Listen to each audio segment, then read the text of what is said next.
မင်္ဂလာပါ Biotalk Channel ကနေပြန်လည်ကြိုဆိုလိုက်ပါတယ်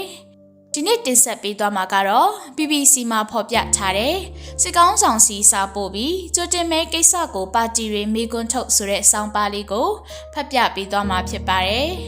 စောင်းပါရှင်ကိုလည်း credit ပေးပါတယ်ဗီဒီယိုလေးစလိုက်ကြရအောင်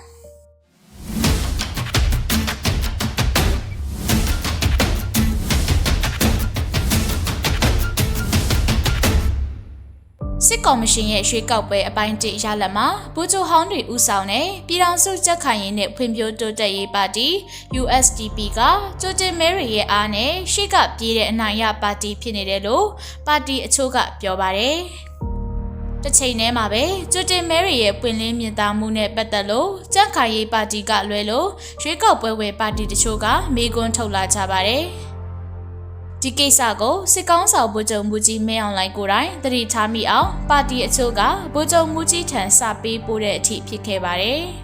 ။ပြည်သူ့ပါတီရှမ်းနဲ့တိုင်းရင်းသားများဒီမိုကရက်တစ်ပါတီကြားဖြူပါတီနဲ့မြန်မာနိုင်ငံတောင်သူလယ်သမားဖွံ့ဖြိုးတိုးတက်ရေးပါတီတို့ကစစ်ကောင်းဆောင်စီစာပို့အကြောင်းကြားခဲ့ကြတာပါ။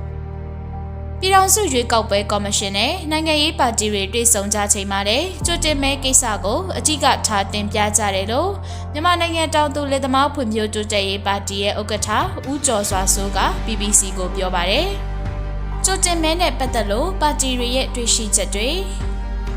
ဇန်နဝါရီလ6ရက်တုန်းကတော့ပြည်ထောင်စုရွေးကောက်ပွဲကော်မရှင် UEC နဲ့ပါတီအချို့နေပြည်တော်မှာတွေ့ဆုံခဲ့ကြပါတယ်။အဲ့ဒီတွေ့ဆုံပွဲကိုတက်ခဲ့တဲ့ပါတီတစ်ခုရဲ့ထိပ်ပိုင်းကောင်းဆောင်တဦးကကြိုတင်မဲတွေလိုက်စုတော့ UEC နဲ့နောက်ထပ်ပါတီတစ်ခုလောက်ပဲပါတယ်။ကျန်တဲ့ပါတီတွေကပါဝင်ခွင့်မရခဲ့ဘူးလို့ပြောပြပါတယ်။သူ့အပြောနဲ့ပတ်သက်လို့ BBC အနေနဲ့တိကျအတည်ပြုနိုင်တာတော့မရှိပါဘူး။ဒါပေမဲ့အဲ့ဒီပါတီကောင်းဆောင်ရဲ့အပြောအရကြိုတင်မဲတွေကိုစုဆောင်းတဲ့သူတွေဟာရက်ကြီးအုပ်ချုပ်ရေးတာဝန်ရှိသူတွေဖြစ်ကြသလိုရက်ကြီးအဖွဲ့ဝင်အများစုကလည်းကြက်ခိုင်ရေးပါတီဝင်တွေဖြစ်နေတာကြောင့်အများကျင်လွဲမှုမဖြစ်အောင်ပွင့်လင်းမြင်သာဖို့လိုတယ်လို့သူကဆက်ပြောပါတယ်။ပြည်သူ့ပါတီကြားဖြူပါတီနဲ့မြန်မာနိုင်ငံတောင်သူလယ်သမားဖွံ့ဖြိုးတိုးတက်ရေးပါတီတို့ရဲ့တာဝန်ရှိသူတွေကလည်းရက်ကြီးကြိုတင်မဲကောက်ခံရမှာပါတီကိုယ်စားလှယ်တွေထံအကြောင်းကြားတာမရှိဘူးလို့ BBC ကိုပြောပါတယ်။ဒီအချက်ကိုပါတီအများစုက UEC နဲ့တွေ့ဆုံချိန်မှာအတိကထောက်ပြတာလို့လည်းဆိုကြပါတယ်။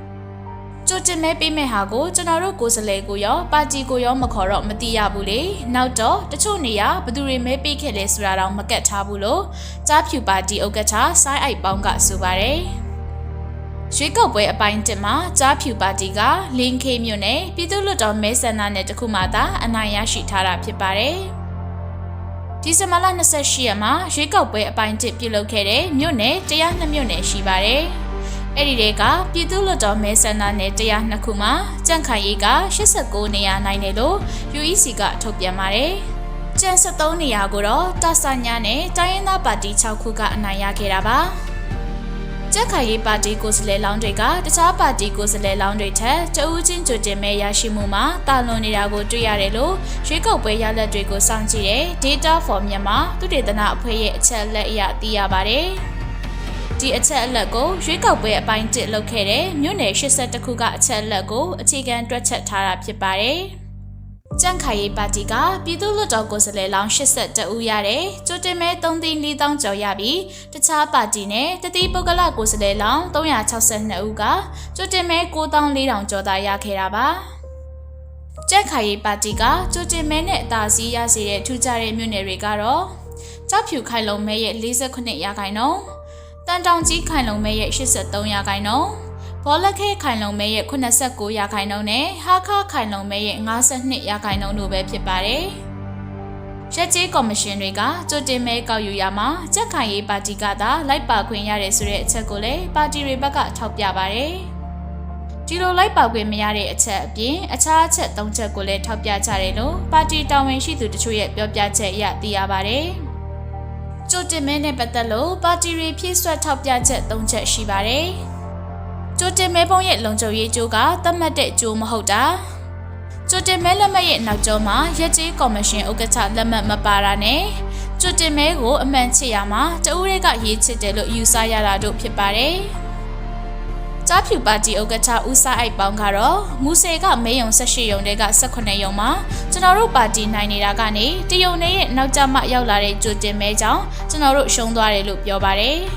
။နောက်ကျတဲ့ကြိုတင်မဲပုံအကြောင်းအသေးစိတ်မေးမြန်းရမှာတော့ကြားဖြူပါတီဥက္ကဋ္ဌကဖြေဆိုဖို့ညှင်းဆန်ပါတယ်။ကြိုတင်မဲပုံတွေဟာရွေးကောက်ပွဲရဲ့မဲစတင်ပေးမဲ့အချိန်မတိုင်ခင်မှာရောက်ရှိနေရမှာဖြစ်ပါတယ်။ UEC ရဲ့ကြေညာချက်အရမူဆယ်မြို့နယ်တစ်ခုလုံးမှာ USDP ပါတီကသာအနိုင်ရခဲ့တာဖြစ်ပါတယ်။2020ရွေးကောက်ပွဲတုန်းကတော့မူဆယ်မြို့နယ်မှာ SNLD အနိုင်ရတာဖြစ်ပြီးဒီရွေးကောက်ပွဲမှာဝင်မပြိုင်တဲ့ပါတီဖြစ်ပါတယ်။ပါတီတွေကကြိုတင်မဲကိစ္စကိုတင်ပြပြောဆိုရမှာကောလာဟာလာကိစ္စရပ်တွေကိုမပြောဖို့ UEC ကပြောတယ်လို့ဦးကျော်စွာစိုးကပြောပါတယ်။ UEC ကတော့သူတို့ကြိုတင်မဲကိုအကောင်းဆုံးဖန်တီးပြီးလုပ်တယ်လို့ပြောတယ်။ပြစ်ချက်မရှိဘူးပေါ့ဗျာ။ရှုံးသွားလို့တောင်ပြောမြောက်ပြောတယ်ဆိုတဲ့သဘောမျိုးပြောတာပေါ့လို့သူကပြောပါတယ်။ပါတီရီဘက်ကမဲယုံတိုင်းမှာကိုယ်စားလှယ်ထားပြီးစောင့်ကြည့်နိုင်ခြင်းမရှိတာကြောင့်ကြိုတင်မဲနဲ့ပတ်သက်လို့ UEC ကိုတင်ပြရမှာတိကျခိုင်မာတဲ့သက်သေပြလို့မရဖြစ်နေတယ်လို့ပြည်သူ့ပါတီရဲ့ဗဟိုအလုပ်အမှုဆောင်ကော်မတီဝင်ဦးဖေတက်ကပြောပါတယ်။ကျွန်တော်တို့ပါတီအနေနဲ့မဲယုံမှာတယောက်ချင်းစောင့်မှုကခက်ခဲတယ်။သင်္ကန်းကျွန်းမြို့နယ်မှာမဲယုံ100ရှိတာလူ100မစောင့်နိုင်ဘူး။ပိုခက်ခဲတာကကြိုက်တဲ့သူရှာပြီးစောင့်ခိုင်းလို့မရဘူး။အဲ့ဒီရက်ကွက်မှာမဲစင်းပါတဲ့သူပဲစောင့်ရမယ်ဆိုတော့ပိုပြီးကြက်တဲတယ်လို့ဦးဖေတက်ကထောက်ပြပါတယ်။ဒါကအခုရွေးကောက်ပွဲမှာပြောင်းလဲလိုက်တဲ့ဤဥပဒေကြောင့်ဖြစ်ပြီးအရေးရွေးကောက်ပွဲတုန်းကဒီလိုသတ်မှတ်ချက်မရှိဘူးလို့သူကပြောပါတယ်။ရွေးကောက်ပွဲအပိုင်း1မှာကြုံရတဲ့ကြိုတင်မဲပွင့်လင်းမြင်သာမှုအားနည်းချက်ကိုကြန့်ရှိနေသေးတဲ့အပိုင်း2နဲ့3မှာမကြုံရဖို့ပါတီတွေဘက်ကမျှော်လင့်နေကြပါတယ်။အပိုင်း1လောက်တာကအားလုံးအတွက်အခွင့်အရေးတစ်ခုပါပဲ။မလိုလားအပ်တဲ့ကိစ္စရပ်တွေပြုပြင်နိုင်မယ်လို့ပဲမြင်ပါတယ်လို့ဦးကျော်စွာစိုးကပြောပါတယ်။ရွေးကောက်ပွဲအပိုင်း2နဲ့3မှာကြိုတင်မဲဘယ်လိုဖြစ်လာမလဲ။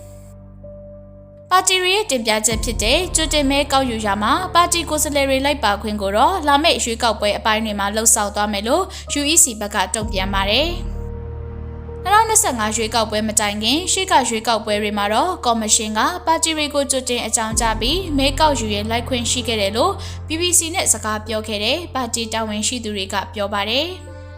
ကြိုတင်မဲပေါင်းတွေနဲ့ပတ်သက်လို့လည်းအခု UEC ကတောင်တကုံနဲ့တင်ငန်းကျွန်းကတမတ်လုံခြုံရေးကြိုးမချီထားတဲ့ကြိုတင်မဲပုံကိစ္စကိုမလုံခြုံဘူးလို့ပြောတာတော့ပယ်လိုက်တာရှိတယ်လို့ပြည်သူ့ပါတီရဲ့ဗဟိုအလုပ်အမှုဆောင်အဖွဲ့ဝင်ဦးဖေတက်ကပြောပါတယ်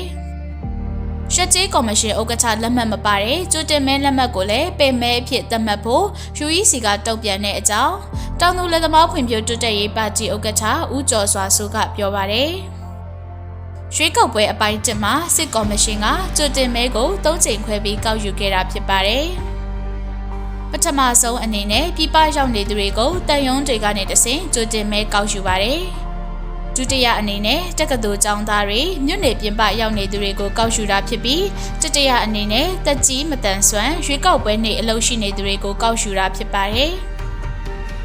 မေးရလက်မှာလိုအပ်ချက်ရှိရင်ကြိုတင်မဲကိုအသုံးချလာနိုင်တယ်လို့ရွေးကောက်ပွဲများဆိုင်ရာကျွမ်းကျင်သူတဦးဖြစ်တယ်လို့နိုင်ငံရေးအကဲခတ်တဦးဖြစ်တဲ့ကိုထင်ကျော်အေးကပြောပါတယ်။ရွေးကောက်ပွဲအပိုင်း1မှာစစ်ကော်မရှင်ကကြိုတင်မဲရဖို့လှုံ့ဆော်ခဲ့တဲ့အချက်တွေကိုကြည့်ပြီးသူကချိန်ထိုးသုံးသပ်ပြထားတာဖြစ်ပါတယ်။မြေပြင်မှာကြိုတင်မဲရဖို့ပုံစံမျိုးစုံနဲ့အကောင့်ထဲဖော်ပြီးမဖြစ်မနေထည့်ဖို့ဖိအားပေးခဲ့တယ်လို့သူကဥပမာနဲ့အတူထောက်ပြပါတယ်။တက္ကသိုလ်အပ်တဲ့ကျောင်းသားတွေခရီးသွားမဲ့သူတွေကြိုတင်မဲမထည့်ရင်ကျောင်းအပ်လို့မရတာခရီးသွားလို့မရတာဖြစ်အောင်ဖိအားပေးတယ်။နောက်တစ်ခုကကြိုတင်မဲထည့်လို့ရတဲ့လူပုဂ္ဂိုလ်အမျိုးအစားကိုလည်းရွေးကောက်ပွဲဥပဒေပြင်ဆင်ချက်တွေနဲ့တိုးချဲ့ခဲ့တာရှိတယ်။ဒါကြောင့်ကြိုတင်မဲရဖို့သူတို့စစ်ကော်မရှင်အားစိုက်ခဲ့တာရှိရလို့ပြောတာလို့ကိုထင်ကျော်အေးကပြောပါတယ်။ရွေးကောက်ပွဲပြုလုပ်ဖို့ကြံရှိတဲ့မြို့နယ်163မြို့နယ်မှာမဲပေးတဲ့သူတိုးလာအောင်ဖိအားပေးတာပို့လုပ်လာနိုင်တယ်လို့လည်းသူကသုံးသပ်ပါတယ်။မဲမပေးရင်ဘလို့တရားမှုရှိနိုင်တယ်ဆိုတဲ့ချိန်ချောက်မှုတွေနဲ့မဲမပေးဖို့စီယုံသားတွေအပေါ်ဖိနှိပ်တာတွေလည်းကြီးထက်ပိုပြင်းပြင်းထန်ထန်လှုပ်လာနိုင်တယ်လို့သူကပြောပါတယ်။အဆုံးထိနားထောင်ပေးတဲ့အတွက်ကျေးဇူးအထူးပဲတင်ရှိပါတယ်။ပရိသတ်များအားလုံးဆက်အာနာရှင်ကပေးမှာအမြန်ဆုံးလွတ်မြောက်ကြပါစေလို့ဆန္ဒပြုရင်See you in the next video.